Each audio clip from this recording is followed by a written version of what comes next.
طوفان آیا، نگر میں قریب 16 لاکھ فصل کی زمین برباد ہو گئی۔ ہم پوچھنا چاہ رہے، ہاں اس سے پہلے آئی لو محمد کے اوپر ایک واقعہ یاد آیا۔ ایک سید محمد مہدی صاحب ہسٹورین ہے، ان کی کتاب ہے، ان کے کتاب کے شروعاتی صفحات میں انہوں نے ایک واقعہ لکھا۔ بہادر شاہ ظفر، کون ہے بہادر شاہ ظفر؟ جانتے آپ؟ کتنے جانتے؟ ہاتھ اٹھاؤ۔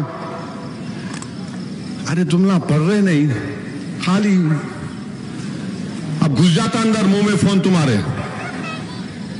بہادر شاہ ظفر آخری بادشاہ، 83 ایئرز اولڈ، جب پورے ہندو مسلمان آ کے بولے آپ کا جھنڈا لے کر ملک کو آزاد کروائیں گے انگریزوں کی غلامی سے۔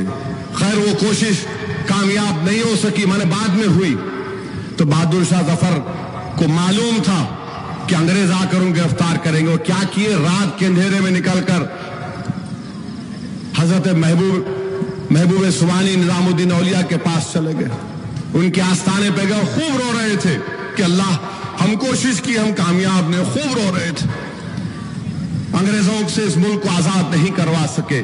تو اس وقت نظام الدین اولیاء کی درگاہ پر ایک شخص تھا، اس کو بولے دیکھو کل انگریز مجھے پکڑ لیں گے اور شاید مار بھی دیں گے، میں تم کو ایک امانت دے رہا ہوں، تم اٹھا کے رکھو گے نا یہاں پر۔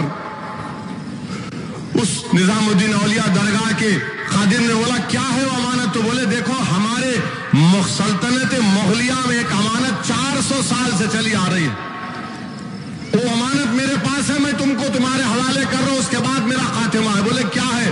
بولے یہ رسول اللہ صلی اللہ علیہ وسلم کے 3 منہ مبارک ہیں، 3 بال ہے، میں آپ کو دے کے جا رہا ہوں۔ یہ اپنے نبی رسول سے محبت تھی بہادر شاہ ظفر کو، امانت سمجھے وہ رسول اللہ صلی اللہ علیہ وسلم کے منہ مبارک کو، بولے یہ لو رکھ لو۔ یہ آج بھی ربیع الاول کے مہینے میں نظام الدین درگاہ میں رسول اللہ صلی اللہ علیہ وسلم کی زیارت، منہ مبارک کی زیارت ہوتی ہے۔ تو یاد رکھو آئی لو محمد بولنا آسان ہے، پوسٹر اٹھانا یقیناً تمہاری ہمت کی مثال ہے، زبان سے پکار کر کہنا وہ تمہارا ایمان ہے، مگر اگر عاشق ہو تو جس سے عشق کرتے ہو اس پر سب چیز فنا کر دینا، اور فنا کیا کرنا؟ اپنے آپ کو، اپنے نفس کو، تاکہ ہم اپنے نیک انسان بن جائیں۔ یہ یاد رکھو نوجوانوں۔